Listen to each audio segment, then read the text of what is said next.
Osmania university arts college ప్రాంగణంలో 14వ రాష్ట్ర వ్యాప్తంగా జరిగే బీసీ బంద్ కు పిలుపునిచ్చిన రాజ్యసభ సభ్యులు ఆర్ కృష్ణయ్యకు మద్దతుగా ఓయూ ఐక్య విద్యార్థి సంఘాల సంపూర్ణ మద్దతు ఉంటుందని తెలిపారు.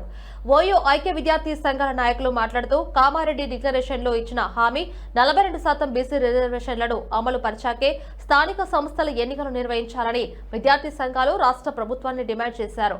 42% బీసీ రిజర్వేషన్ల అంశాన్ని రాజకీయ జాప్యం చేయకుండా త్వరగా అన్ని రాజకీయ పార్టీలు కలిసి పరిష్కారాన్ని చూపాలని కోరారు.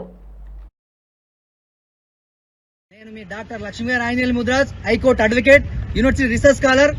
ఏదైతే కామారెడ్డి డిక్లరేషన్ ఇచ్చినటువంటి ప్రభుత్వం, కాంగ్రెస్ పార్టీ, కాంగ్రెస్ గవర్నమెంట్ ఏదైతే కామారెడ్డి డిక్లరేషన్ ఏదైతే ఇచ్చిందో తక్షణమే చిత్తశుద్ధితో ముఖ్యమంత్రి గారు యొక్క ప్రభుత్వము దాన్ని 42% రిజర్వేషన్ ఏదైతే హామీ ఇచ్చిందో దాన్ని అమలు పరచాల్సిన ప్రభుత్వం మేము డిమాండ్ చేస్తా ఉన్నాం. ఏదైతే ఈ యొక్క అసెంబ్లీలో శాసనం ద్వారా మరి చట్టం ఆమోదించి మరి కేంద్రానికి పంపడం జరిగింది. మరి హైకోర్టులో పిటిషన్ వేసి దాన్ని బీసీల యొక్క హక్కుని కాలు రాస్తూ యొక్క ప్రభుత్వం కుట్రపూరితంగా మరి జీవో నంబర్ 9 ఇచ్చి మరి హైకోర్టులో కొట్టివేయడం జరిగింది, స్టే చేయడం జరిగింది. కాబట్టి మేము తీవ్రంగా బీసీలందరం కూడా తీవ్రంగా ముక్త కంఠంతో వ్యతిరేకిస్తున్నాం.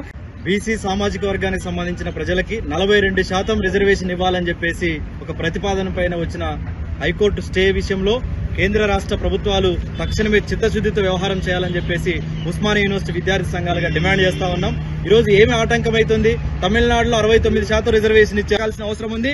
అదేవిధంగా రాష్ట్ర ప్రభుత్వం కూడా న్యాయపరమైన చిక్కులని, సమస్యలని వాటిని అధిగమించే విధంగా చర్యలు చేపట్టకుండా ఉత్తగానే చట్టాలు చేస్తున్నట్టు చేసి దానికి మీ యొక్క ఆలోచనలు వివిధ రాజకీయ పార్టీలు ఎవరైతే ఉన్నారో ముఖ్యంగా కాంగ్రెస్, బీజేపీ వాళ్ళు ఇది కంపల్సరీ వీళ్ళు ఆలోచన చేయాలి. మొన్నటి కేసులో అందరి మా